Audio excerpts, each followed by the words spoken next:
League. We're broadcasting from the Boise State Esports Arena. Tonight we crown our Rumble champion. The Barracudas await in the grand finals. Who will come from the lower bracket to join them? I'm your host, Artie Rain, joined on desk by Joe Chigbrow. So in our time here, casting Esports Tower, a lot of the things we've talked about have heavily centered and focused around rotations. What makes a good rotation in Rocket League? A lot that goes into a really good rotation comes from that skeleton that we talked about a little bit before with the first, second, and third man being the big core part of rotation. But I think what really goes into a really strong, adaptive, and pressuring rotation, even on the defensive end, is making sure that all three players are looking at more than just the ball, and they're making sure they're observing all the data in front of them and coming with the best solution to what's in front of them just based off that information. Just like in real soccer, got to make sure you keep your head on a swivel and you aren't tunnel visioning down on that ball. So your attention focus needs to not just be in one location, but all over the place. So you got to, activate that big brain and make sure you're focusing on everything. With that being said, the players that need to focus on that advice coming from Joe this week are going to be coming from these amazing teams. For the Esports Tower, Wolves, Lynx, Barracudas, and Stingrays. Barracudas already awaiting for the other teams in the grand finals. Byron Center High School is going to be one of our first teams that we see this evening, as well as the Wolves. So you can see here in our bracket, Barracudas chilling in the grand finals, get await whomever is going to go up against them. First, we're going to have Byron Center take on the Wolves. Stingrays going to be waiting for the champion of that game to then move on into our lower semis. And then lower finals, Lynx, they get to sit patiently and wait as well to see if they are going to be our Cinderella story or if someone from our very first lower bracket game tonight is going to be our Cinderella. And a quick reminder to all of our viewership today that is watching on Twitch, make sure you support your team, celebrate their successes, and be respectful to the other fans. Mods will remove anyone who violate these chat rules because, of course, you never know who's watching. We're all just here to have fun, have a good time, and make sure everyone is enjoying their Rocket League experience, whether you are observing and watching and cheering someone on or playing as one of the players. And, of course, we also have words of advice for the Rocket League players themselves coming in the form of Doc's Keys to the Game, presented today by Esports Tower. Those keys to the game are create mistakes, punish the overcommits, play the walls better, and demo to disrupt. Score pro advice at esportstower.com, where you can improve your game sense, improve your team play, improve your performance under pressure. You'll get matched with great players and professional coaches to help you rank up.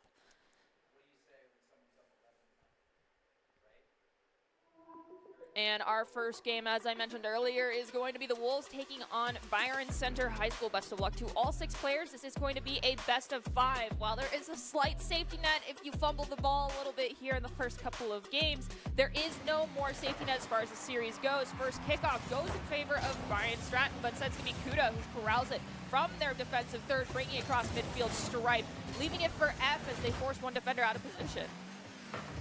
Side leading the offensive charge, doesn't have a player to pass to. However, Kuda with a response off the clear just dips out to Spectral Who. A response from F. He has a little bit of time according to his screen, but doesn't really have a good pass, has to leave it, and Kanura will push downfield.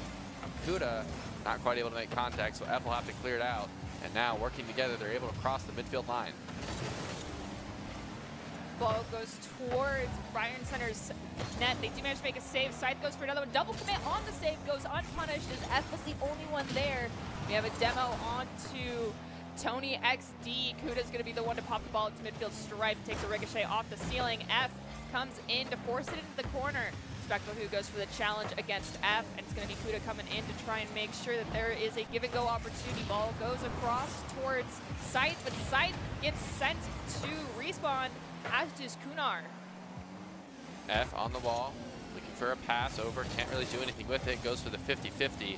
Scythe just has to chase it against the wall and hopefully not give up possession. He bumps Spectral Who, goes for the gamble play instead, does remain in control of play, is able to get past one, only has one more left to beat, but Spectral Who will be in the way. Kuda now looking for the clear, has to get past Kanura, and he can. Doesn't get contact on the ball. Wolves trying to break through here, but they're not quite able to. F has to turn around and maybe keep pressure on a little longer, but Tony will have the clear.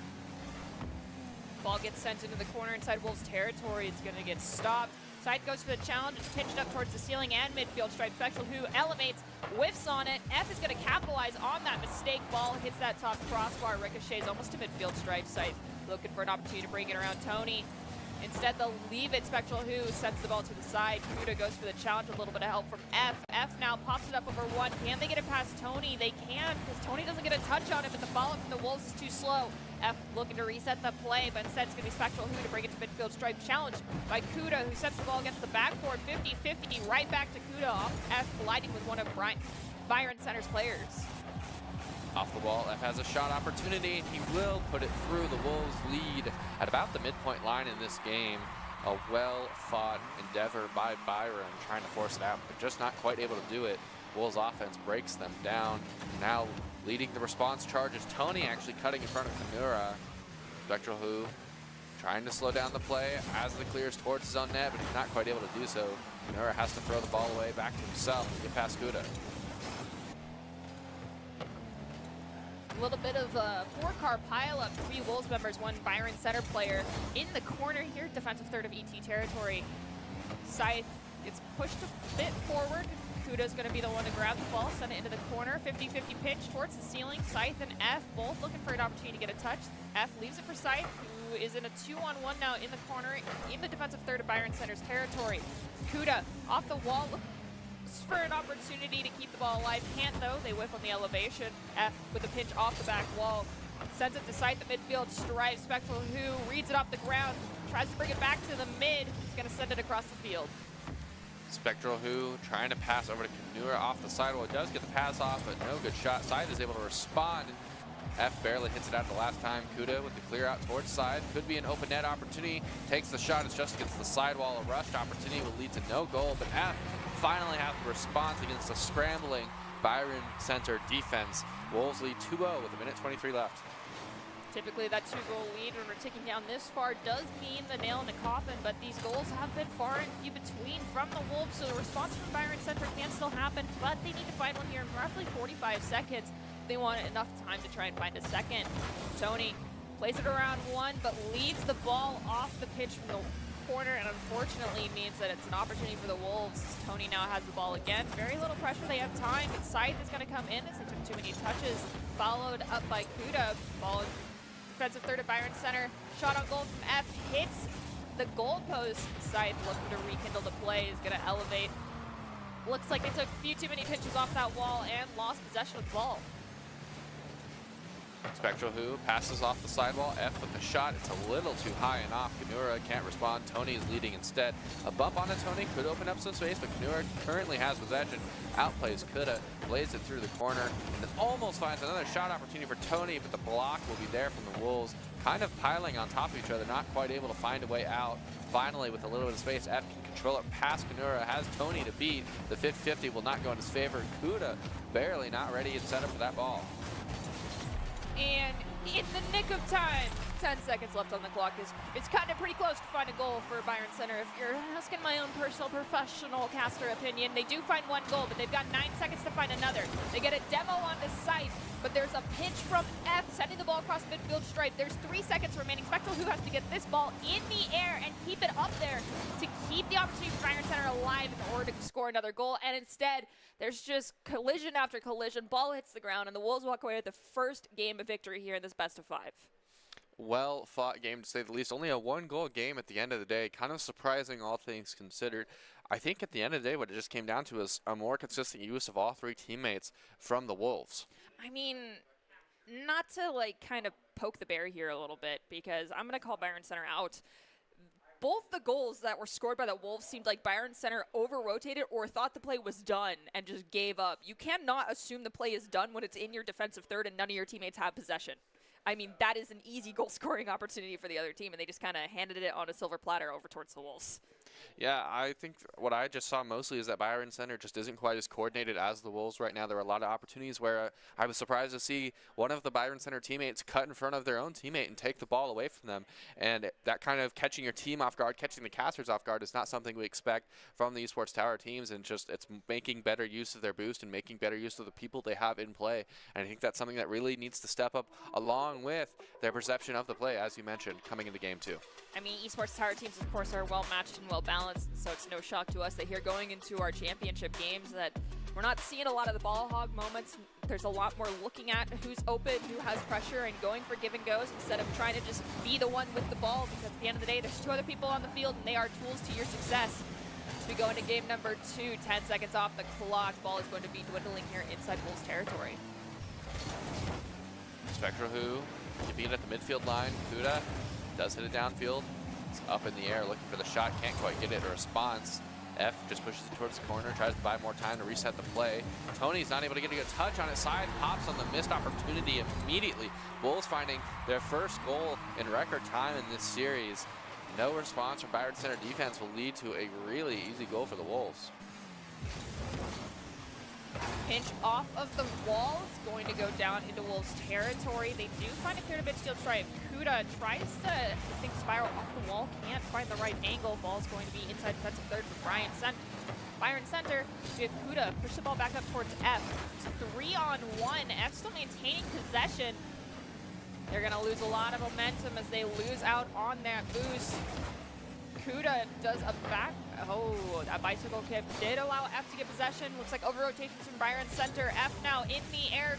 Kunar's going to go for the challenge and actually win it. But there's no follow-up from Byron Center to keep that opportunity alive. Still in front of their net. Kuda looks for the shot, can't get it. Maybe he has to rush back. Maybe he's caught off here, and he's not quite.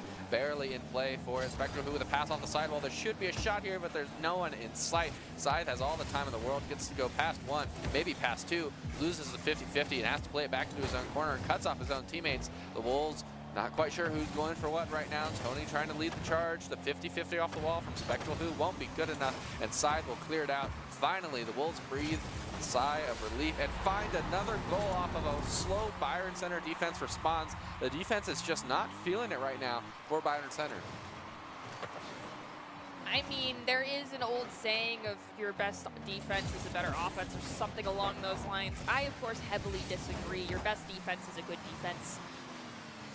So Byron Center, you can't just keep letting these goals happen. Being down by 2 with 3 minutes still remaining means that score gap could continue to increase. Kuda is going to tornado up, pinch the ball down. It's going to be Kunar who's going to be there waiting for him, though. So let's see if they manage to keep this play alive. F, 50-50 pinch towards the ceiling, while still defensive third of Byron Center's half the field. Kuda's up, not quite able to make a play of it. Spectral Who does have first touch, but a good demo, not enough. Tony is also in the area. Scythe able to play it off 50-50 from his teammate, not quite able to get it across. He's rolling up the sidewall. A good response from Kuda. Will keep the ball in play a little longer. F, no touch from him. Beat out barely. Now Tony with the high shot over Scythe, and it should just, no! They did not quite find a way to get it through, and Byron Center will walk away with no goal in that situation. Oh my goodness, and Kuda almost throws another one, but he does manage to get the rebound touch.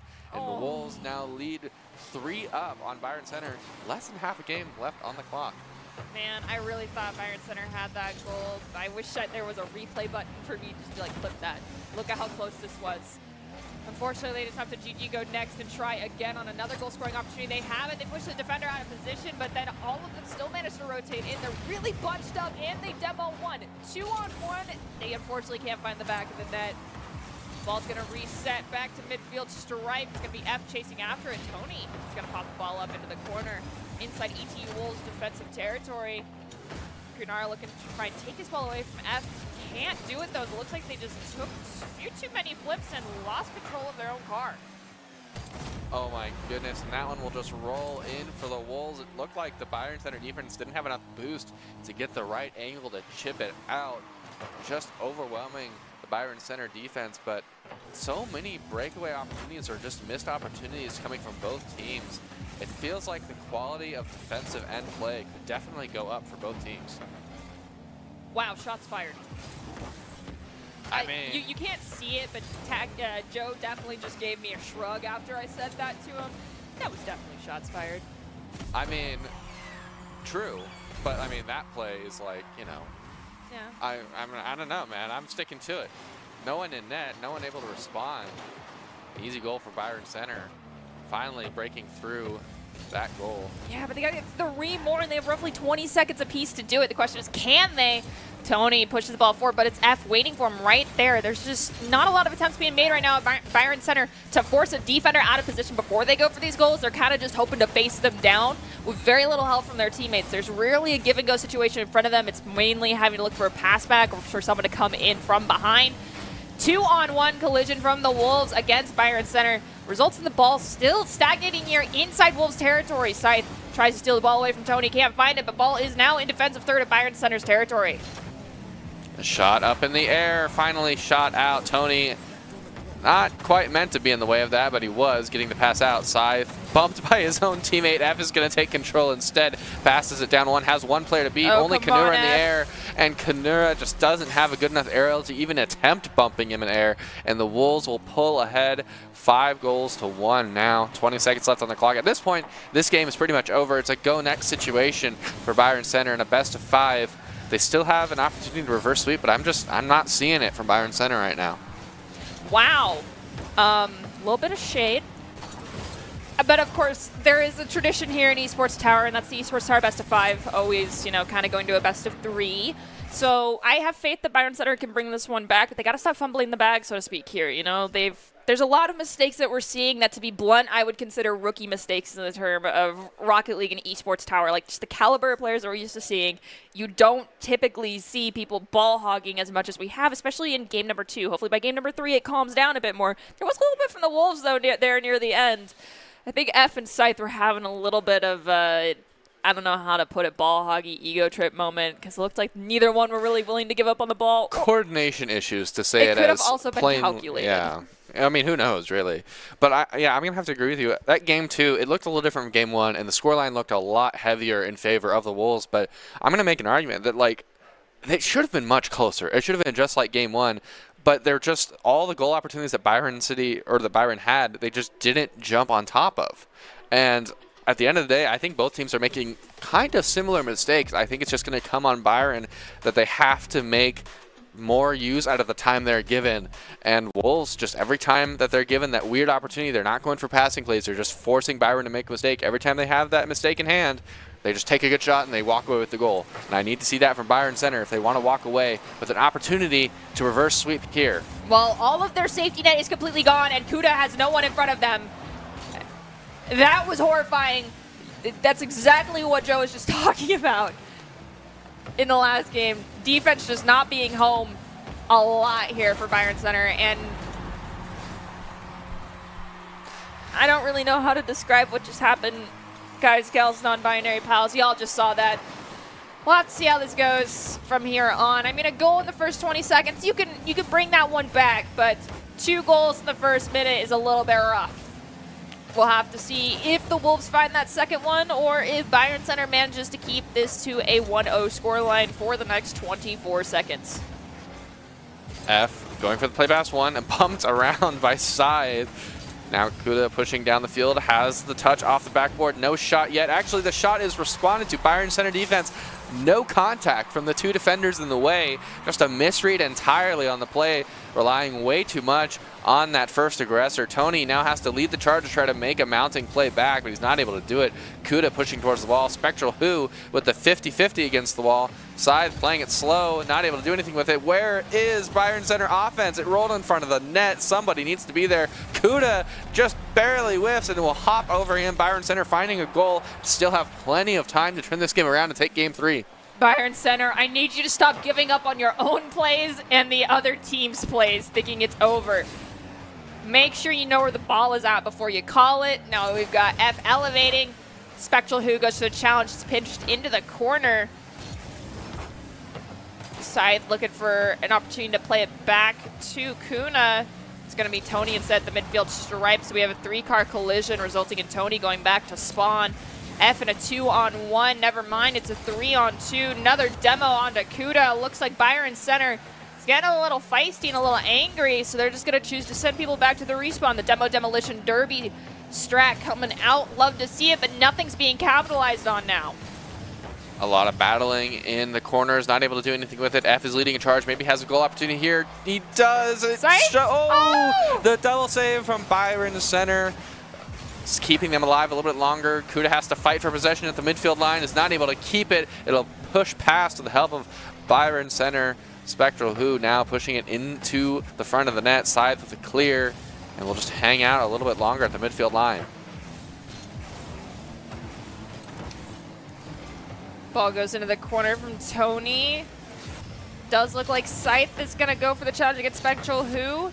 F instead chose for the second challenge. Kuda does as well. Kunara is going to pop the ball up above the net. There's no response from their team, and it's a 3-on-1. Tony tries to come in and make it 3-on-2.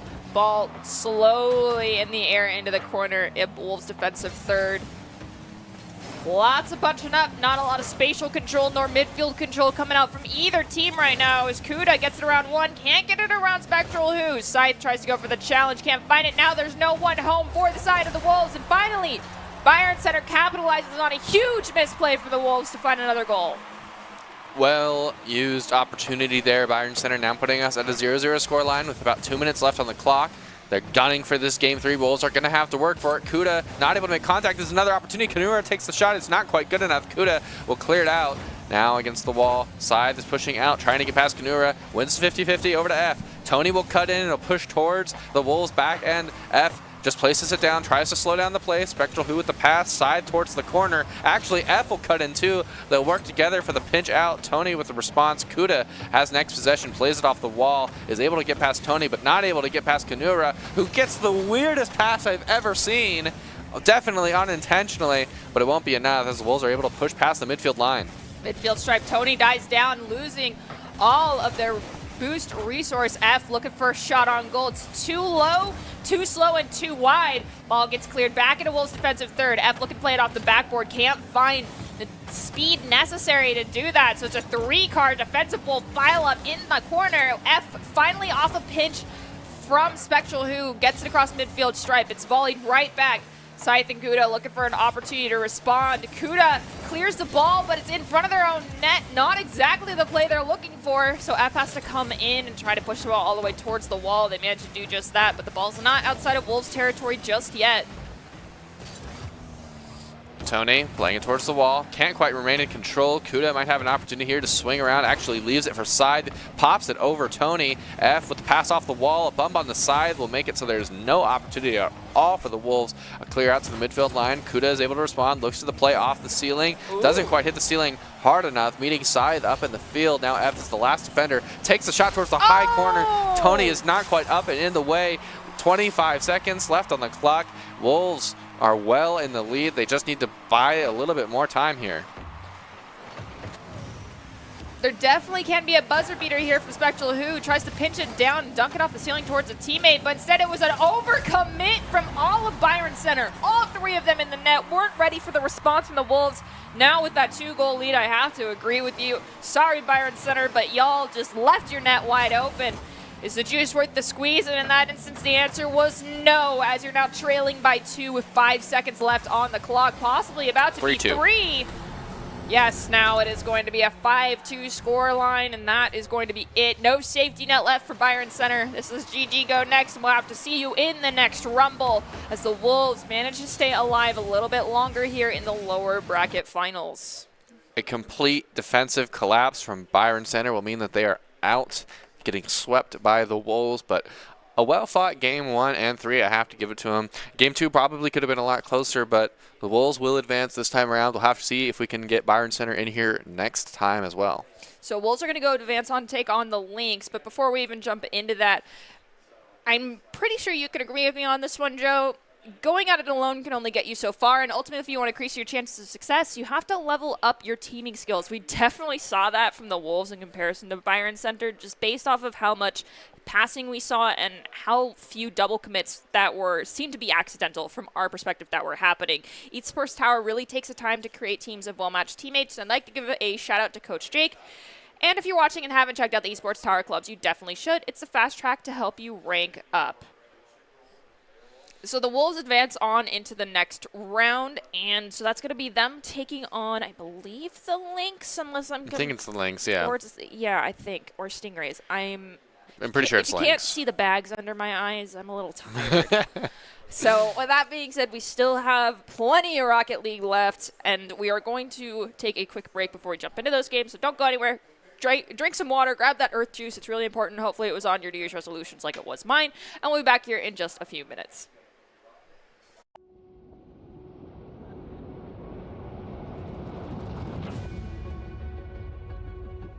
You take really strong players from disparate communities and you put them together on teams with expert coaching.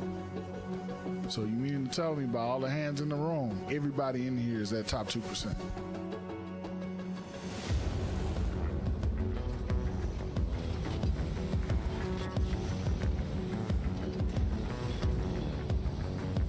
It's ultimate, it's a 1v1, and Prestige does it!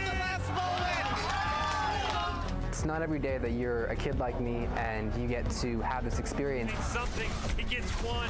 This boot camp is really about finding out every weakness. There's no such thing as a big mistake at this level. I have people in the crowd there cheering my name on. I have to give them a show. That feeling of just being up on stage and having a whole crowd of people, it's unbeatable. 1v1, but... Oh, why would you pick him? I love this. I want to do this every day. Another pin! You didn't make a choice, so you were just looking at things. If you want to go pro, sometimes you have to make sacrifices. Jump up and down, you're a crowd, you're casters. It's a transformational experience. That was a light switch, and now I see what it's all about. A lot of players here right now are caught up in winning their tournaments 5-10 years down the road. They're not going to remember who won.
Welcome back to this week's broadcast, the Esports Tower Rumble in Rocket League. We're broadcasting from the Boise State Esports Arena. Time for our lower finals. It's going to be the Stingrays and the Lynx facing off with a shot in the grand finals up against the Barracudas. Who's going to make it there? Who's going to have the opportunity to finally go toe-to-toe with the Barracudas? And will they take them down? Will we have the ultimate Cinderella story here in the grand finals? Well, we'll have to just wait and see when we get there.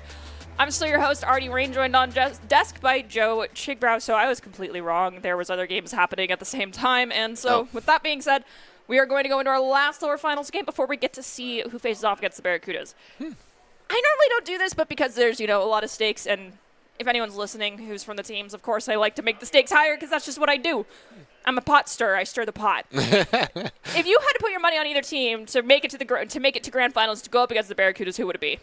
Well, we missed some games, so what are the two teams that are playing for right now? It's going to actually be the Lynx facing off against the Stingrays. Lynx facing off? Okay, so I don't know these rosters fairly well. I feel like the Lynx and Stingrays actually switch it up quite a bit. But if I had to guess solely from record alone, I feel like I'd have to go with the Lynxes, right? I'm in the same boat as you. Normally I try to split the desk, but I'm on the same page. So you can see how things actually went. Stingrays, they got a bye, so they weren't as warmed up as the Wolves, but they still ended up on top. The Lynx are now going to go against the Stingrays to see who ends up against the Barracudas. The Lynx are looking for their second opportunity to go against the Barracudas, as are the Stingrays. Both teams out for revenge, have not played against each other in this series just thus far in the entire bracket. So this is a whole new game, so to speak.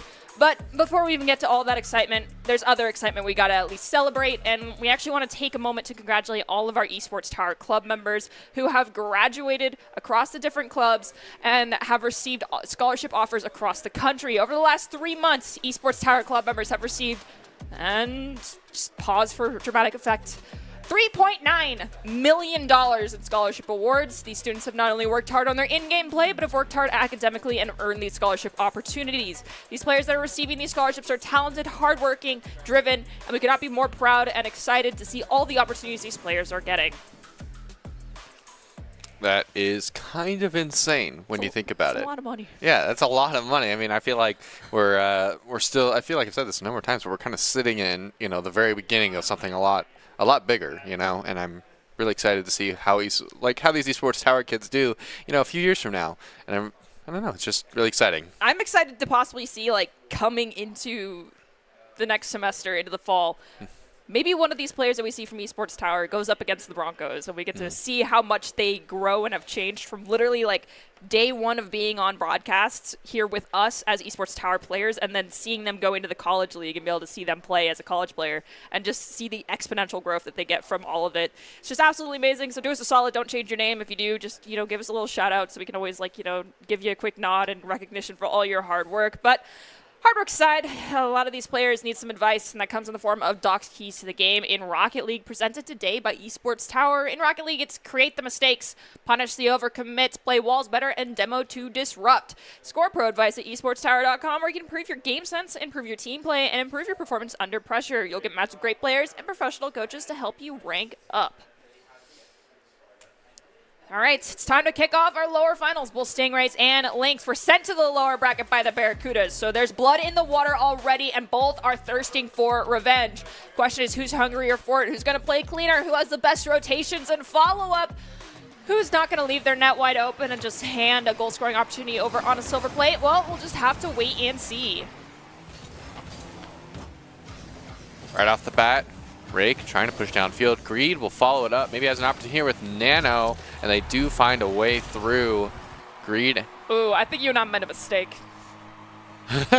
Look, I mean, Greed, when we got to see you at the Esports Tower Invitational, Nano, same to you. You guys are powerhouses in your own right, but we've got Rake also coming in for the Lynx, so that's a pretty solid player, too. A little 50-50 on who could win this entire series, but there's some demolitions coming out quite early here in game number 1. Oh, Greed will win a big 50-50 out in the corner. State's able to clear it out. A good third man will keep them alive. Not Sicko in the air to keep the pressure on. Rake is there to respond. Passes over to State. 50-50 off of Greed. He'll push it across the midfield line. Greed with another shot. Stingrays leading now. Lynx is in no way prepared for Greed to win yet another 50-50 against them. That will put the Stingrays into a winning position. Less than 1 minute taken from this clock. Okay, yes, they're in a winning position, but the important thing to remember is, never mind, Nano, you can just make me eat my words. I was going to say that when you have a goal, like a 2-goal lead in the first minute, that's not kind of the end of the world. It's when you see that 2-goal lead as we're going into the last, you know, minute 30 seconds that you get concerned. But now it's a 3-goal lead, and Nano does whiff, so we have the opportunity now for Switch to push forward, but they can't get past Greed, who reads them like a book and just immediately sends it back into the corner. Rake's going to play the ball up. Look to dunk it down, try to actually use Greed as an opportunity to push that ball forward. Shot on goal from Nano. It's going to get saved. State pushes the ball to midfield stripe. Read again by Greed. Pinch almost results in a goal. Nano's just barely going to get a nose on it. State with possession. Going to go across midfield stripe. They do have Rake to give to, but instead they try to send it somewhere else, and the ball's going to end up in the defensive third of Lynx territory. Not Sick is just going to take a touch, get it past one. Have a pinch off towards the ceiling. Greed, there was no one there, and Switch, unfortunately, didn't read Greed like a book, as Greed has read everyone else. And that is another goal for the Stingrays. Yeah, I think we might have been very wrong. But perhaps, Lynx, I beg of you, let this just be a warm-up and this be a standard Esports Tower best of 3 series? Question mark? I mean, if this remains the case, I have to wonder what we missed in Stingrays versus Wolves. The Stingrays feel very hot right now. All of these shots, well-deserved breakdowns in defensive line, are just fantastic double touches, as that third goal just caught me way off guard there. Greed trying to lead the way here, but is going to get blocked out with the Lynx, and they're able to break through. They're not completely dead yet. They have 3 more that they need to get in 3 minutes. Definitely possible. A good shot all around. Now, State looking to get 1 more for his team. Nano's able to block it, but not well enough for State to keep pushing. Greed towards the corner. Nano's going to rotate back and out, leaving time for Greed to be in the way again. Pop up over Sicko, and State's there to respond again. State is single-handedly bringing them back into this game, only a 2-goal difference, and now they have almost 3 minutes to score only 2. They can do it. I have faith. We'll have to wait and see, though. I'm not playing favorites. I don't have favorites, unless you're Quez. But that's just because Quez is an old soul, just like I am. So I find a kindred spirit in someone who's been in an org for a very long time. But I have to stick to my guns here when it comes to the, we both went for the Lynxes. It's just the Lynxes gotta come through here for us. Even if this isn't their game. Oh my gosh, another one? No way. What? Oh my goodness. That's 2 waterfall double touches in 1 game. Admittedly, the defense is just not quite able to respond to that backboard play. Maybe the Stingrays have addressed that as a way to get past this Lynx defense. It's just play to that one weakness. They don't defend their backboard well enough. An excellent start here for the Stingrays.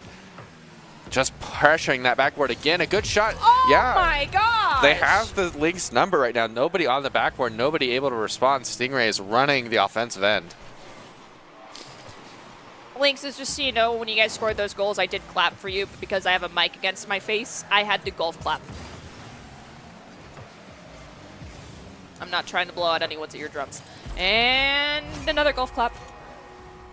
Golf claps all around. Yes, most definitely. Lynx, you've got 3 goals to score, 1 minute and 45 to do it. I said you could bring it back, but you've let also 2 more goals go through for the Stingrays. Stop it, please, I beg of you.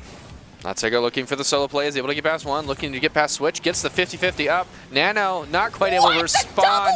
A bump onto the defender could have meant a disaster again for the Lynxes, but they're able to get in the way at the last moment. State being the saving grace yet again. Nano trying to create an opportunity here, a pressure on the wall, not quite able to do it. Rake pushing towards Walt as well. Switch with a pass away, pass Greed. Rake against the corner is able to beat Sicko. A shot opportunity for Switch, but he can't find the way in. State takes another shot. Sicko pushes it out, and the play will reset in its entirety. State has to throw the ball away to keep it away from Sicko, and possession will remain in favor of the Lynx as they cross the midfield line. Ooh, looks like Greed got a little bit of a helping hand to get across the goal. Ball now inside defensive third for Lynx. Looking for an opportunity to get it out. Got Switch, have the ball get pinched with them and their teammate. And Greed instead's gonna swoop in, steal it away, send it across. Still gets another touch using the back of their car. Nano. Oh my goodness. What? Oh my goodness, See, this Nano. is why I need a replay button. I don't know how that happened. I'm pretty sure all 3 of Nano's goals this game have been backboard double touches. 2 of them have been the waterfall. He is feeling hot, hot, hot right now, leading the charge. Less than half a minute left on the clock. 7-3 in favor of the Stingrays. At this point, I think it's wrapped up for the Lynx. But a 10-goal game in the first game. I'm curious if we're going to see complete silence on the offensive end coming into game 2. Just both teams trying to soften up their defense a little bit more. Basing off what we've seen in the past here with Esports Tower, and I just sounded like a very grumpy old person for a moment there. You know, we have really heavy scoring games, typically game 1 or game 2 in most cases that we've seen. And then the next game preceding that, well, after that, tends to be very low, very quiet, as you said. So we're either going to get just absolute explosion, like there's 50-50 here, I think. Yeah. We're going to get absolute explosions coming out from both teams, again, and a high-scoring game, or it's going to be crickets, and we're going to see like a 1-goal game. Yeah, I totally agree there. I feel like you said, part of that explosion, I feel like we could also see a semi-lower scoring game, but with like 30 demos, knowing these players, especially with Nano on the pitch, right? I mean, it's definitely something you have to be thinking about if you're the Lynx right now. Is like, hey, when is Nano going to start doing the thing, man? We got to start communicating, because whenever he starts doing it, it can't catch us off guard. And I'm curious what they've got in store for us next game. Perhaps we'll see Nano go Demolitions Expert when or if the side of the Stingrays starts to struggle a little bit. And then, you know, Nano likes to do the, I'm going to be very heavy-handed with it, and then just at a random moment, I'm going to stop being heavy-handed, and you just have to play very scared, never knowing if I'm going to demo you or go after the ball. So we go into the kickoff here of game number 2, Stingrays in the series, leading by 1 in a best-of-5. Rake is able to keep it off his backboard. No opportunities this time for the Stingrays. Pushing past the midfield line. Greed is in the way. Ends up clearing it using his own backboard. Sicko's not able to respond. Ooh! It bounced a little awkward. Rake is able to jump on the opportunity immediately. Now Lynx will lead for the first time in this series. Only by 1. Plenty of time left on the clock. Greed pushed towards the wall. Nano leading it up, goes for another solo play, but can't quite do it with a bump. Sicko wins 50-50, past State into the corner. State just trying to remain in control, maybe takes it past his own net, does get the 50-50. It will clear across, and now Greed, with an incorrect pinch. It'll just go out to Nano, just trying to play past one. They can't quite do it. They have to go to the defensive end. Stingrays have to find a way out, found on the back foot coming into game 2. And just for anyone who wasn't here last week, I want to give you a quick reminder of how things worked out for the Lynxes against the Barracudas during our bracket stage. Lynx actually took Barracudas to a Game 5, so they went the distance, and they're ready to do it again. The question is, can they? Because it definitely seems like the Stingrays are just as hungry for the opportunity to take a bite out of the Barracudas and take away the Grand Championship title this week. We'll have to wait and see, though. Lynx is still leading by 1, definitely a lower scoring game than we saw in game number 1. Yeah, maybe that silence that we talked about is a possibility speaking truths right now. No big explosions in any form. Nano pushing it towards the wall. Not a great touch. Rake gets the pass over to State, who hits it off the back wall, but a good response from Nano will keep him alive a little longer. Pushing towards the wall, the double tap from Nano. A demo on the Nano. Nano being on the receiving end of a demo is not something we get to call that often. Sicko able to keep it at the midfield line. Pass up by Switch, blocked by Greed. It'll stay at the midfield line. This battle that I speak of every game is finally coming to a close as the Stingrays are able to create some pressure in the corner. 2 minutes have now elapsed, with the Lynxes being the only one to find the back of the net with 1 goal. Rake trying to carry the ball across midfield, stripe. Nano said, no, my friend, you can't take that many touches. You need to find a pass, and they did not. So unfortunately, it's going to be a turnaround, and Greed will take it away, finding the first goal here for the Stingrays. About 3 minutes left on the clock as we are at the ever so popular, it's complicated, 0-0 scoreline. Another goal for the Stingrays thanks to a lack of defense on their backboard. They seem to have found their comfort zone in scoring goals against the Lynx. We'll have to see how many opportunities the Lynx really give them after game 1 here. Sicko pushing up the wall, has a solo play in hand, has the pass to Nano in hand, but it's a little bit awkward. Takes it off the wall himself. Can't get the pinch out mid. A pass off the back wall. Sicko's not quite able to get it in. Greed is going to chase it up the wall, try to get past State. He does get past State. State just barely not able to make contact, so the 50-50 remains in the corner. Nano with a pinch, rolls that out mid. Rake doesn't get that good of a save. State has to save it at the last moment. This is an opportunity. It's against the backboard. No one's there. Sicko barely overshoots it. Is not able to find the back of the net. Rake with the clear pass, Nano, and we will transition to a Lynx offense. Nano, give and go to Greed. Switch at midfield, pitches it up towards the ceiling. 50-50, dunk down off the ceiling. Now Rake looking for a redirect and whiffs on it. Follow up from State will find goal number 2 for the Lynx to put them in the lead as we have just under 2 minutes left on the clock, and we have a game of Rocket League. Definitely a lot more tight game at this point. Last game we were sitting at, I believe, 9 goals, and now there are only 3 accounted for. Greed pushing it towards the wall. State is remaining in control. State being a driving force for the Lynx right now. A bang off the back wall. Switch isn't able to respond. Rake is there instead off the backboard. Greed gets the clear. Nano has the response, but he's demoed by State. Looking for the 50-50. Sicko will lose it out to State. No response yet from Stingray's defense. A response from Rake. He tries to push it in from an awkward angle. He can't do it. State has the follow-up. Lynxes will now lead 3-1 over Stingrays. Kind of a flop for what we saw in game 1. I think the Lynxes were testing the waters the Stingrays were swimming in and just waiting for the opportunity to strike. Ooh, there it is. Ooh. Nano's online. 2 demos from Nano. He's getting mad. Oh, and another one, but that time on Not Sicko. And Greed looked like they tried to get a touch, but could not find it. State. Oh, okay. All right. I see you. State, go back to respawn. It's all right. Oh. Yeah. Again, no one on the Lynx backboard. Stingray is all over that play right now. That's 4 backboard double touches for the Stingrays in just this series alone. So what Joe is saying is do better. Maybe not that, but I mean, yeah, but defend the backboard maybe not better. like that. Let me be a little less toxic about it. You got to defend that backboard better. I mean, I'm even noticing it. That's a huge problem. But State, I mean, truly, I'm not trying to be like the, you know, when you have a powerhouse, they're the only player on the field, because they're not. But facilitating State, I think, is the important thing here, and giving State these opportunities. But having a double commit like that in front of your own net is not a good idea. It goes unpunished, thankfully, as ball crosses midfield. Stripe Switch is gonna get it up over Not Sicko. But there's going to be a response right away from the other defender for the Stingrays. Volleying the ball across midfield, Stripe State elevates in response. It's a double touch off the wall. We have 3 seconds remaining. Lynx is leading by 1. Stingrays looking for that extra. I think State's looking to ground it, but State, nope. Yeah, okay, yes, State was looking to ground it. They tried to flick the ball towards the ground. Rake will elevate, get it past Not Sicko. Nano plays it off the wall. Oh, no way. Oh, it just a little bit off. Not quite able to do it. I don't know. I think Nano shot was a little bit too low to actually make it across the field without having to bounce to take it into the net. No, I don't doubt that at all. It definitely didn't have enough juice on that one particular plunge, but the Greed definitely could have had. It was an awkward shot to take, but it's definitely something he could have done. It's a shot we've seen taken before by even other Esports Stars players, but it's a really awkward shot. It's one of those shots that you take maybe 10 times, you hit twice. It's not really that. It's very difficult, especially in a stressful situation when you have the clock working against you and you're not really feeling good. You're down 1. You just came out of a dominating win, so you feel like maybe you've done something maybe a little wrong going into game 2.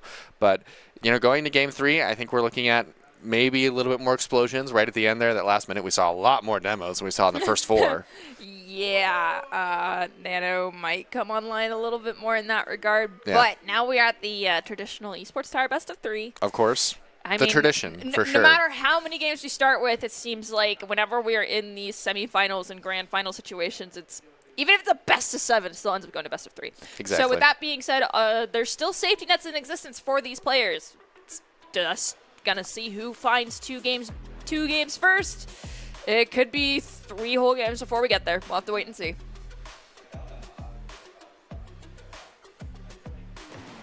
Launching into game 3, Rake leading the way immediately.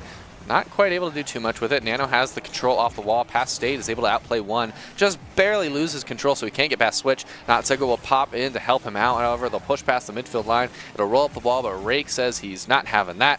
He pushes it against the way here. Not Sicko not quite able to make contact. Rake is still pushing downfield, trying to find the pass out mid. 2 players on the wall. State barely not able to find the back of the net. Rake is now up to take the awkward angle shot. He hits it towards the backboard. Nano with the clear. It'll kind of just pitter out in the corner.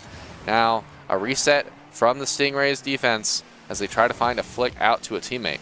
I need to get a double commit counter because that was a lot from the Stingrays in a very short amount of time. Did not get punished, but they almost did. They were definitely walking a fine line. Looks like State's now trying to take up the mantle of defending that back wall. Another one. But, I mean, when you were already forced out of position, State, you needed someone else to go take that defensive position, and it couldn't be you. Unfortunately, Stingrays still know that, I want to say it's just a chink, but it might be a very, very prominent slice taken out of the armor here for the Lynxes. That is that backboard. Yeah, at this point, it's not even just a tiny hole in the armor. It's a hole. He's missing his helmet. Hit him in the head kind of deal. There definitely needs to be a reevaluation of the defensive measures here from the Lynx. The offense clearly is online. They're able to win game 2, but every goal that the Stingrays are getting is due to a lack of defense on the Lynx backboard. Greed just trying to find a way back into that play opportunity, but Not Sicko has the clear. Man! Greed able to play past 1, looking for the flick probably here, is not able to get past Switch. Now towards the wall, Not Sicko gets the pass, but Rake is there to respond first. Nano with the pass over to Greed mid-air. He leaves a little bit of time, then takes the shot and no Lynx is in the way. Stingrays now lead 2-0. 3 minutes, 15 left on the clock. I'm trying so very hard to stick to my guns here about the Lynxes being the ones to come out on top. I mean, if you took the Barracudas to a full 5-game series, you can do it. But I think these lulls, kind of this sine wave that we're getting of play coming out from the Lynxes is going to be their undoing. It seems like those troughs in that sine wave are just coming at the worst times, and that is when they're getting, you know, their heels nipped on a bit here. They're losing out on that backboard play, and that could be their Achilles heel. I mean, Game 2 was phenomenal from them. Where are those plays being made? State had a great shot, but there was no follow-up. Yes, State can be the goal, take the goals, but you need to help State with that follow-up and those rotations. You can't just let them walk into your territory like you are right now. Stingray's looking for an opportunity. It's going to be raked, steal it away. Bring it down into the corner. Does not look like they'll maintain possession as Not Sicko dunks it down to Greed, who's going to push it forward into the corner. And ball across this Lynx's net, does not find its way in. Back in midfield stripe, State pops it, ball up, is gonna have to just rotate back as Switch Among Us comes in. Lots of pressure on him. Ball gets pinched up back to midfield stripe. Kind of just rolls in the middle of the field here. Switch pushing it towards the sidewall, thinks he has time to make a play. He doesn't. In fact, 2 defenders are able to get in the way for the Stingrays. Hangs out in the midfield line. The battle for midfield kind of at its head here. Greed is able to get past one. Oh, and gets the lucky flick. I can tell you that is one of those things, because you miss the first flick, you never can do it intentionally. I mean, I guess you could practice it, but no one ever does it intentionally because they'd rather just take the shot now.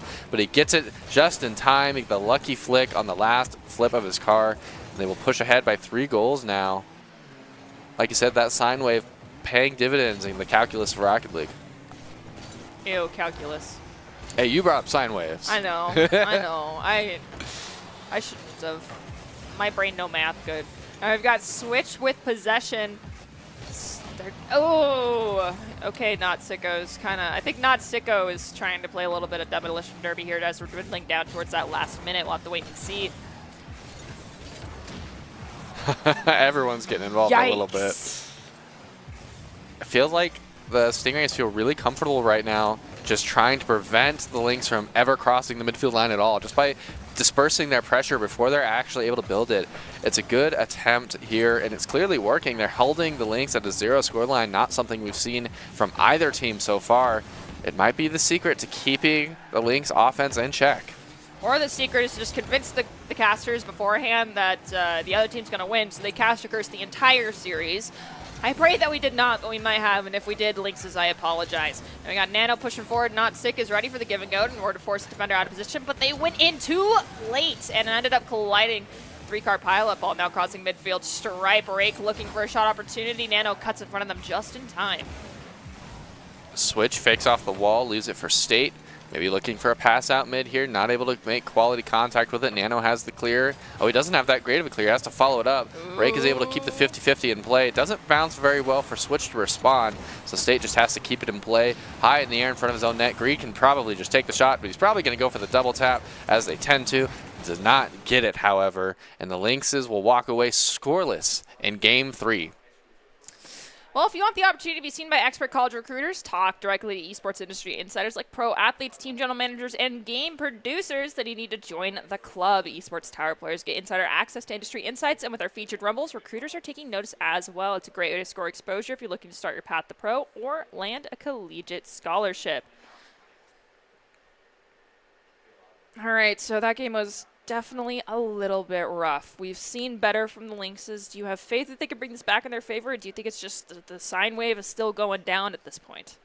I think definitely the Stingrays are feeling it right now. Whatever energy they brought in from playing the Wolves earlier in the day is definitely working for them. Their strategy is definitely turning it around, but I feel like at this point, obviously they could adapt to this playstyle that the Stingrays have adopted, but I feel like every time I say that, it's just by the time you get to the last game, you run out of time to really make those changes. The changes need to happen earlier. You need to address these problems earlier. So we'll have to see. We could go to that classic Game 5 scenario with Esports Tower, but at this point, I'm betting kind of on the Stingrays. And credit where it's due, we also have a sub coming in right now for the Lynxes. Rake is subbing in for Torque, and Torque could be that standard, more backline midfield defender who does take up the mantle of being that backboard defense. That we're kind of lacking right now for the Stingrays. And if that is the case, then of course, there's always next week, and they always try again. But for now, Rake perhaps should have watched some of how, Torque played. I mean, I know Rake did. I'm not trying to throw shade. I'm pretty sure that's Coach Jake, actually, who's subbing in. So with that being said, I'm pretty sure they know how Torque normally played, and they're trying to fill in and be that puzzle piece. But they aren't doing it well enough because it seems like our midfield is not there. It seems like that backline defense is not there. So hopefully they fix it now, and I hope we're, going back on the uphill path the sine wave here, and we're not still going down towards that lower trough. Oh, actually, we are going to take a quick break instead, and we'll be back here in just a little bit. So don't go anywhere. Grab some water. I mean, I have water too, but I'll drink more myself. Grab a few snacks and join us here in a few minutes. Don't go anywhere.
You take really strong players from disparate communities and you put them together on teams with expert coaching. So you mean to tell me by all the hands in the room, everybody in here is that top 2%?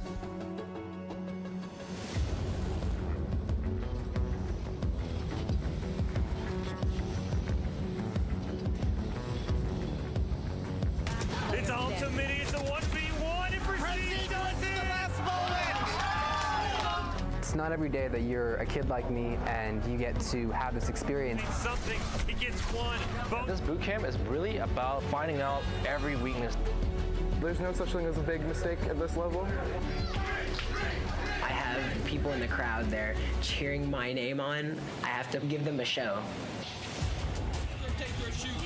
That feeling of just being up on stage and having a whole crowd of people, it's unbeatable. 1v1, but... Oh, why would you pick him? I love this. I want to do this every day. Another pin!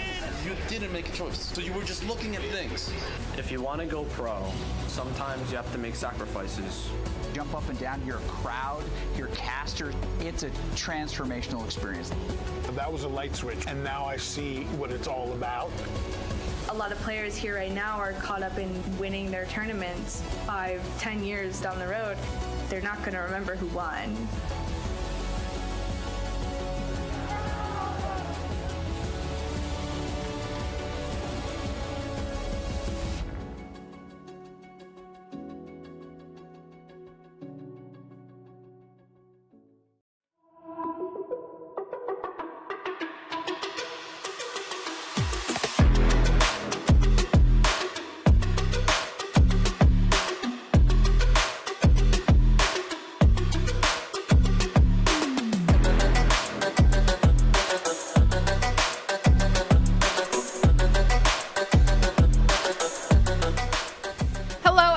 Back to this week's broadcast, the Esports Tower Rumble in Rocket League. We're broadcasting from the Boise State Esports Arena. Who will be our final? Who will win our final here in the Rumble for the club championships? It's the Stingrays and Barracudas facing off in a best of 3. And I apologize, before we went to break, I thought that was a best of 5. I apparently can't read. Christmas break went too long for me. I was warned that it was going to be a best of 3 series, and still I read best of 5. Yeah, I can't math, I can't read. It's fine. This is why I'm studying education. Let that sink in. I'm totally kidding. I just can't read. I'm tired. I apologize. But I'm still your host, Artie Rain, joined by Joe Chigbrow. So I'm not trying to be rude. I swear this is just our job as on-desk observers. There was a lot of things that went wrong in the last couple of games that we've seen. And I think I have to go for the low-hanging fruit here. That backboard. How do you defend that? I think a big part of it is, like I said earlier in the day when we were talking about rotations, you have to use your eyes and kind of check out the play and see what's going to happen. You'd be surprised, the more you play the game and the more you focus less on what the ball's doing right now and more focus on what your opponents are doing, you can see those plays coming a little bit sooner. So the last man, instead of being all the way inside the post, which is a big no-no for this reason, you want to be a little bit behind the post so you can see, oh, the ball's in the air, its trajectory is going to go towards the backboard. Before obviously the shot's not coming yet because it's going to hit the backboard first, but I can actually drive up the wall and meet it there first. We might have seen that play a lot from both teams. It's happened a couple times where I have the time, I'll go up the wall and I'll just bang it off the back wall and hit it towards my corner, or look for the long shot all the way downfield. But at the end of the day, it's just making sure you're mentally prepared and you're preparing yourself and putting yourself in a position to make those kind of saves. I love I appreciate the terminology chosen there of no-no. You didn't just explain why it's a bad play. You just said it's a no-no move, and that's what I like to hear. So we are in the grand finals. Stingrays, Barracudas, both of our seafaring creatures here. Yep. Smell blood in the water. If you are a Stingrays fan, you're definitely wanting them to take down the Barracudas. They want revenge. They're hungry for it. The question is, can they take a bite out of the Barracudas? Well, I don't know if Stingrays actually can chomp. I think they're actually bottom feeders, technically. Yeah, speaking. they are. And they also, I think, come from 2 different types of water sources, don't they? No, so Stingrays are saltwater. Oh, you're right. I thought that for a second. I thought Barracudas weren't saltwatter. They are indeed saltwater. They're blind as bats, though, so they're That's actually true. very, very scared fish in real life. If you ever get close to one, which you really shouldn't, but it does happen, they will get scared out of their britches and swim away because they will not see you until this big shadow is very close to them. Well, this has been Fish Safety Tips with Artie. Coming into Game 1 of our grand finals. We'll see if the Stingrays pay heed to the safety tips. I'm interested to see if the Stingrays are going to rely too heavily on that backboard going into this matchup. Maybe they've gotten a little bit too used to it. I'm curious, but even if it is, like even if it's something they rely too much on, we'll have to see if it's something that actually makes a difference. Right off the bat, it looks like we maybe have a 2 versus 3 here with the Stingrays leading by 1 whole player. Not a good start. Nope. I don't maybe think it's in so. now. I think our overlay here is wrong because we have Adrift, Yangs, and I'm just going to call you Shan. Please shorten your name for the sake of my vocal cords.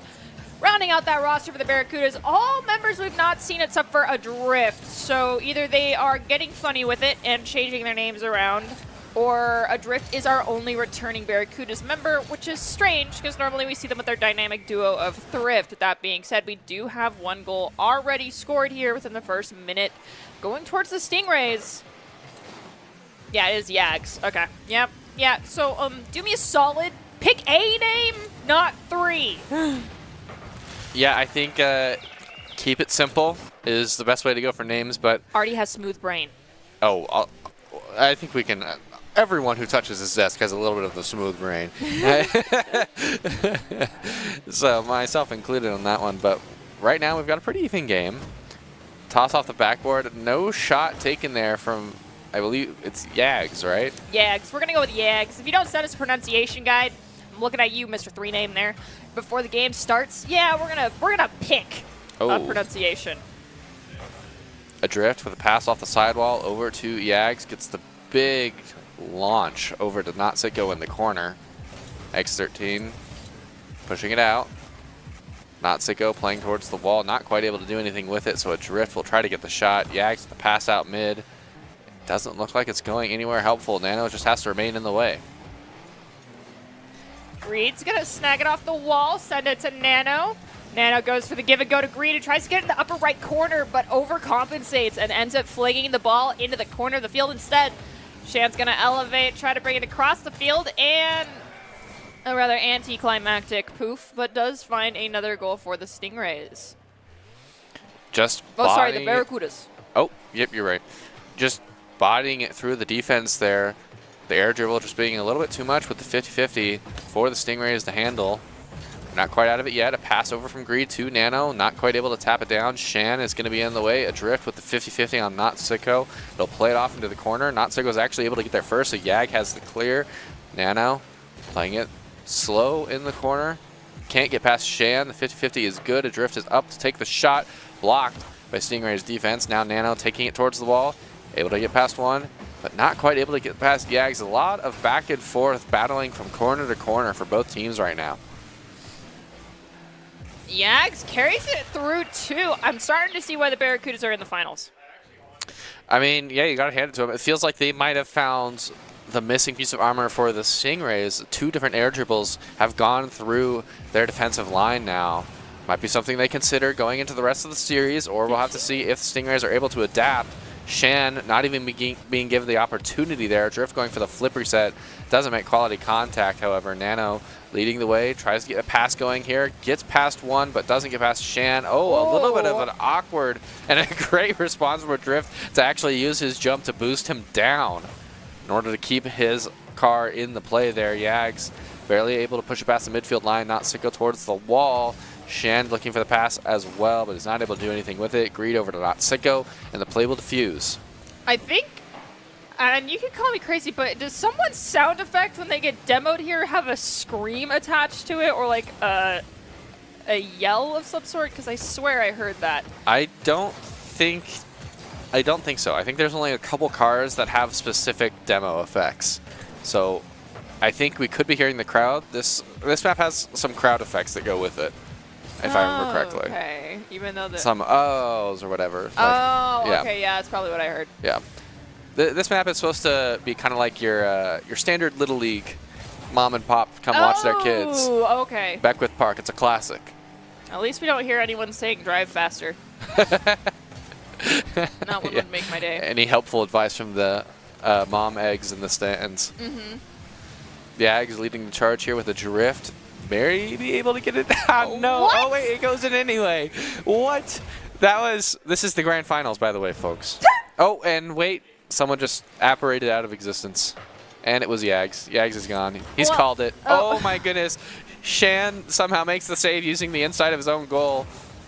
And gets another one anyway.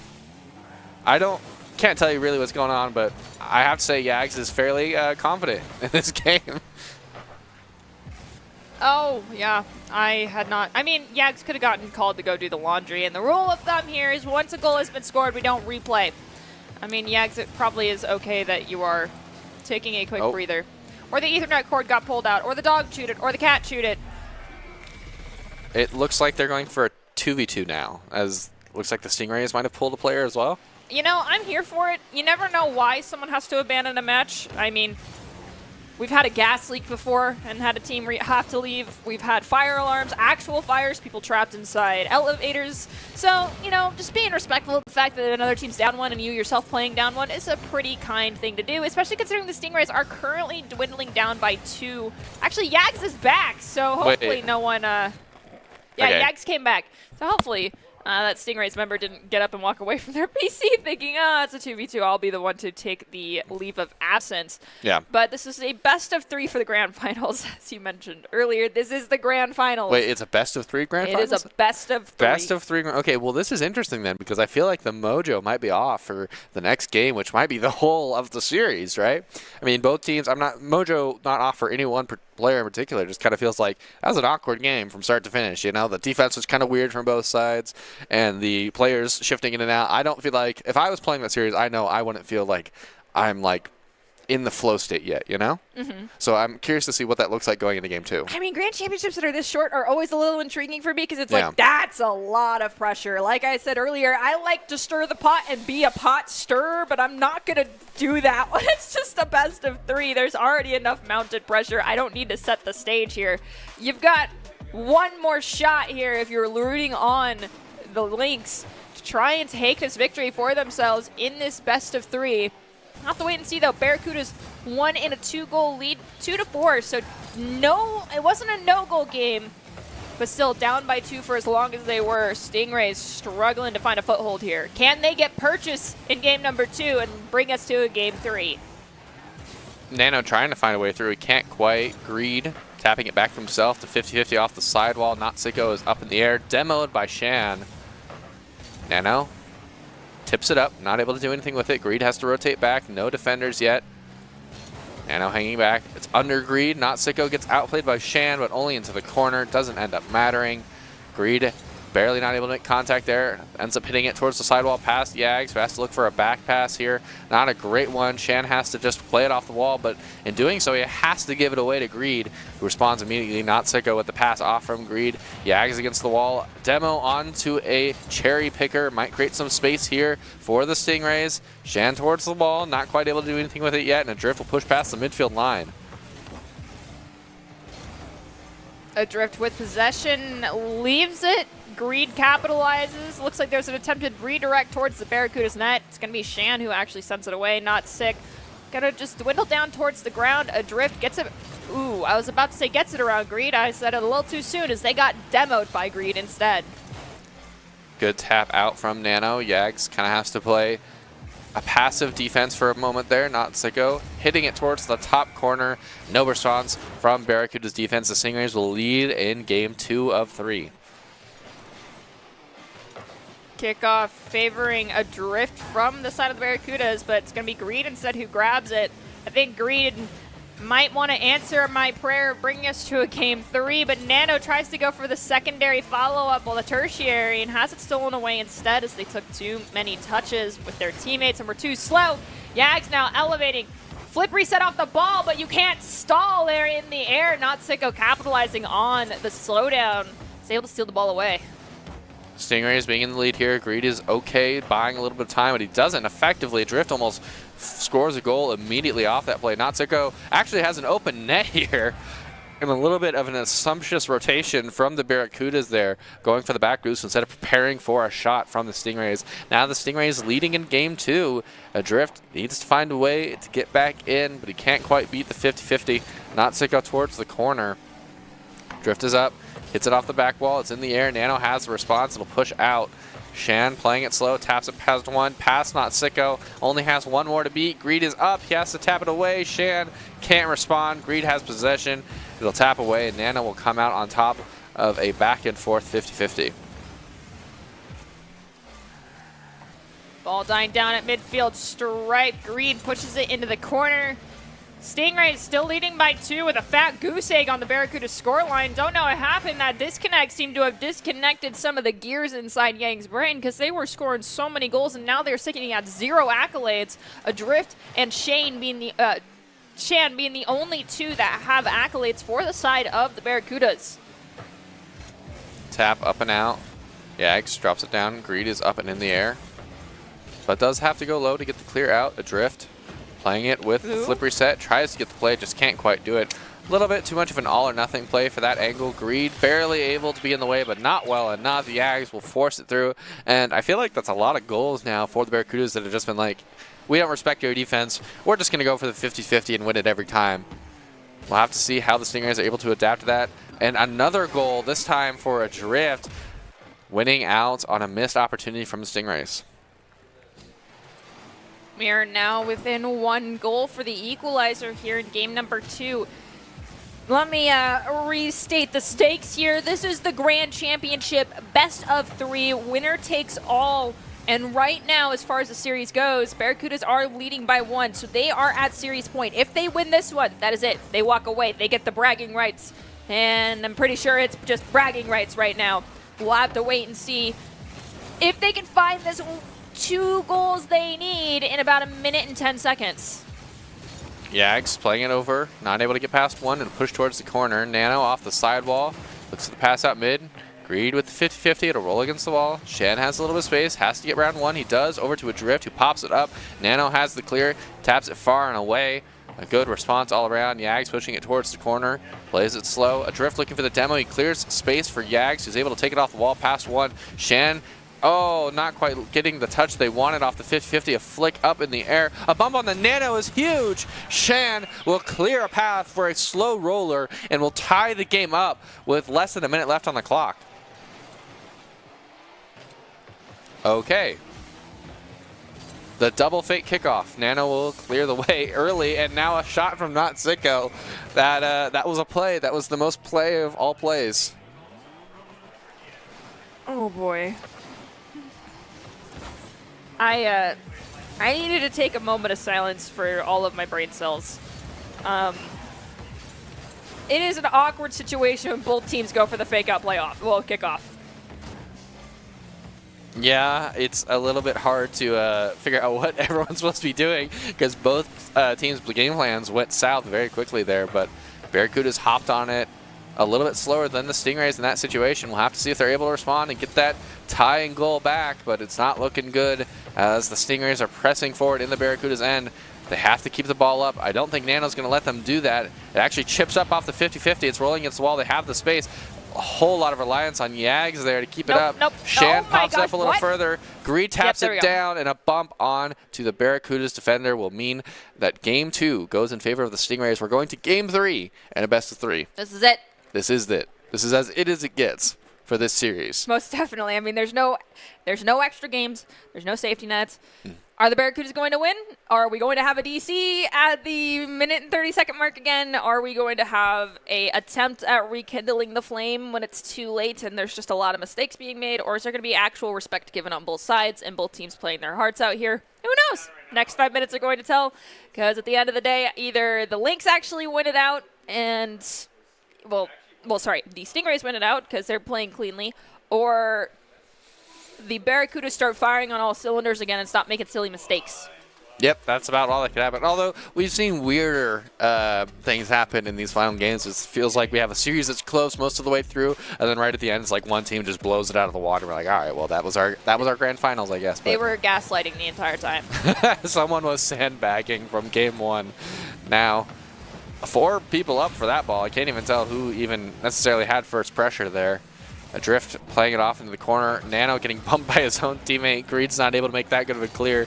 Nano happens to be in the way because he got bumped by his teammate. Shan not able to respond to Nano, who's pushing a little further downfield. Doesn't have enough boost to press it out. Greed is in the way. Waiting a little bit longer. Is able to get past one. Has to get past the second. Shan goes for the fake, but gets bumped. bumps. It bumps into the bump to push his own defender out of the way. Now pressing towards the wall. Yags has to create a play for his team. Maybe goes for a ceiling play here, which maybe not the right call. From the high ropes with the steel chair. And it will just break away after all that fighting in the corners and in the defensive ends. It'll just roll across. Stingrays coming away with the first goal here. Less than a minute taken from the clock. This is I'm resetting the stage. It's a best of 1 in our grand finals now. Let's see who goes without making mistakes, because the Stingrays, as I'm about to say, make fewer mistakes, or who makes fewer mistakes, make a double commit right above one of the offenders. With that being said, ball's still inside Stingray territory. Greed's going to slow down at midfield stripe, try to get it away from Adrift. Adrift is one of the people that we know for sure from the side of the Barracudas is a very experienced esports tower player who performs great under pressure and knows how to not give up. But they collide with Yags. Greed cuts in, takes the shot. It's too wide. Popped up above the net. Adrift secures the clear, but is challenged by Not Sick. And Nano came in, but it's too little too late. Yags goes for the redirect plays. Ball across the midfield stripe. Double tap off the backboard, and we are tied at 0-0. A beautiful double touch. He didn't just come from in the air off of his own touch. He came from the side wall. An excellent display of mechanics there from the Barracudas. Greed is up and in the way, tries to block play, can't do it. Adrift is going to pop it up and out. No response yet. Yags is in the air, taps it down. Nano puts it down as well. Shan 50-50, just hang out in front of the Stingrays net. Yags is able to keep it away from the Stingrays a little longer, but Adrift really isn't able to respond that well. So now Shan kind of has to play it in the corner. Not Sick, challenged by Adrift. Yags off the pinch play, gets the shot. It looks like Nano is dwindling too far into the net. We don't get to see what in the world happened there, but that's okay, Nano. We don't want to relive a moment of a mistake as we go into the next kickoff. Barracuda's leading by 1. Nano goes for the challenge, is going to whiff on it. I think them and Not Sick didn't really figure out who was going to go for it. Greed looking for an opportunity to rekindle this play. Might be able to find it. It's Not Sick, pops into the corner. going to be responded to by a drift. Another response from Nano, who's looking for an opportunity to find a goal. Can't find it. 50-50 pinch towards the ceiling. Dunk down in the corner. Greed has a lot of pressure put on them. They have to leave that ball. Not Sick elevating to stop the clear from a drift, but unfortunately can't do it. Greed now has to go for the challenge against a drift. Nope, it's going to be Nano who steals it away, sends it to midfield stripe. Greed off the wall. Doesn't quite get a good enough touch. Not Sicko playing it mid. Looks for the flick over to Nano. Taps it past one. This could be an opportunity. No touch from Shan. No response either. But the Stingrays finally get there in time and tie this back up to a 2-2 scoreline. 2 minutes left on the clock. Ish. 50-50. A dip out from the Barracudas. They will actually go for the fake kickoff here. Greed is up and in the way. Is going to stop the play entirely. Nano with the response. Not Sicko is always up as well. Looks like we're having some coordination issues from the Stingrays this game. Not quite able to make contact in a positive way. Adrift.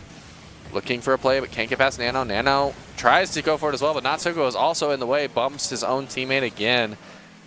Okay, and now he's going to bump all of the Barracudas players as well, just making sure that he's a predator to everything that moves on the field, even the grass. It's not Rocket League anymore, it's bumper cars.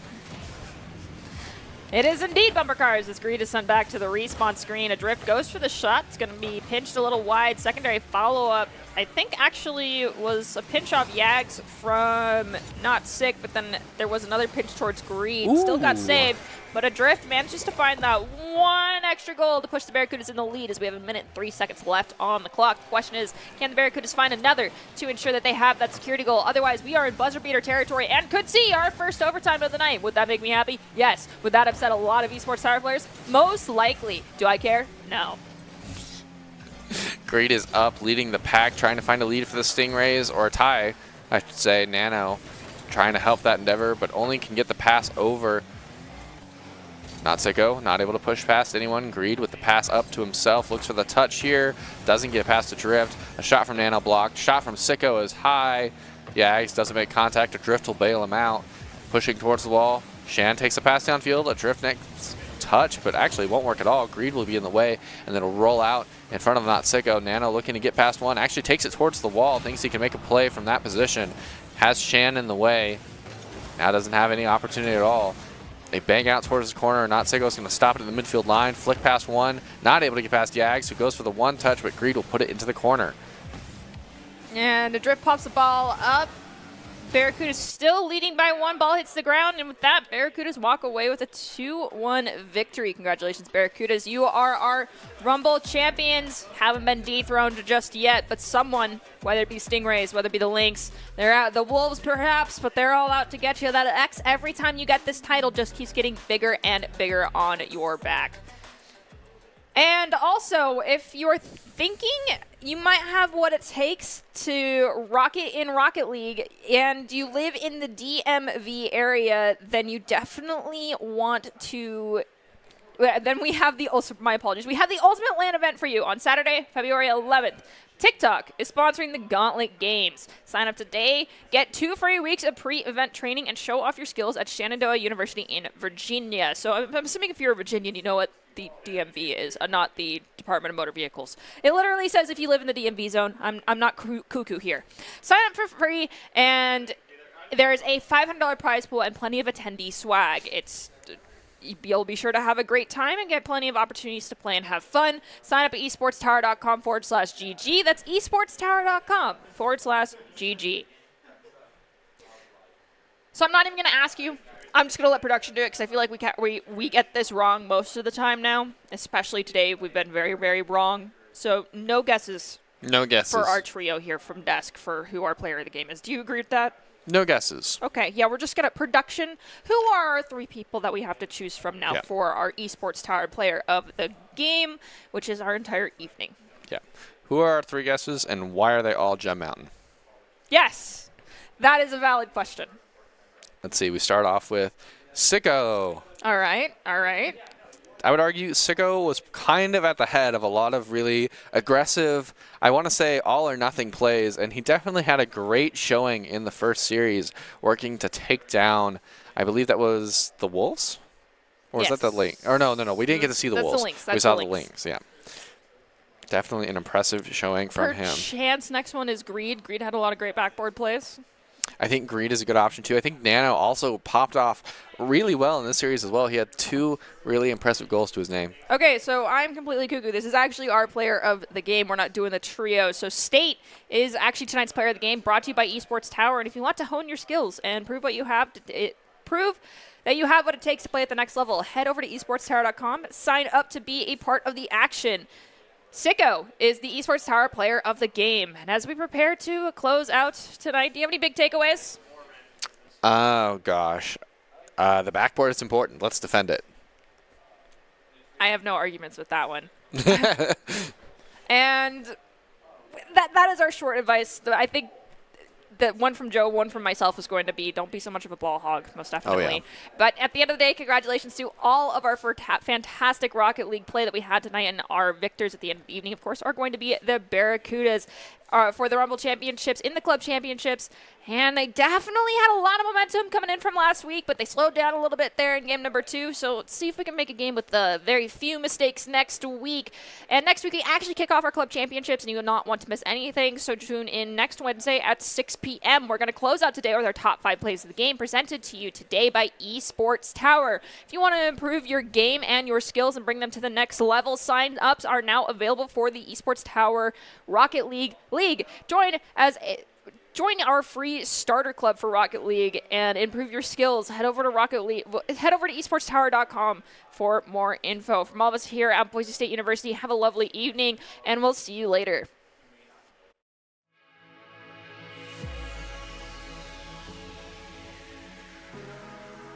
That's from him. Beat out barely. Now Tony, high shot over side, and it should just no. They did not quite find a way to get through at the firing center. Walk with no goal in that situation. Oh my goodness, he almost throws another one ahead to get the rebound. Now State looking to get one more for his team. Nano's able to block it, but not well enough for State to keep pushing. Greed towards the corner. Nano's going to rotate back and out, leaving time for Greed to be in the way again. Pop up over Sicko, and State's there to respond again. State is single-handedly bringing them back to this game, only a 2-goal difference, and now they have almost 3 minutes to score, only 2. Lynx have addressed that as a way to get past this Lynx defense. It's just play to that one weakness. They don't defend their backboard well enough. An excellent start here for the Stingrays. Just pressuring that backboard again. A good shot. Oh yeah. My God! They have the Lynx number right now. Nobody on the backboard, nobody able to respond. Stingrays running the offensive end. Switch, pushing it towards the sidewall, thinks he has time to make a play. He doesn't. In fact, 2 defenders are able to get in the way for the Stingrays. Hangs out in the midfield line. The battle for midfield kind of at its head here. Greed is able to get past one. Oh, and gets the lucky flick. I can tell you that is one of those things, because you missed the first, so there's no opportunity at all for the Wolves. A clear out to the midfield line. Kuda is able to respond, looks to the play off the ceiling, doesn't quite hit the ceiling hard enough, meeting Scythe up in the field. Now F is the last defender, takes the shot towards the high corner. Tony is not quite up and in the way. 25 seconds left on the clock. Wolves are well in the lead. They just need to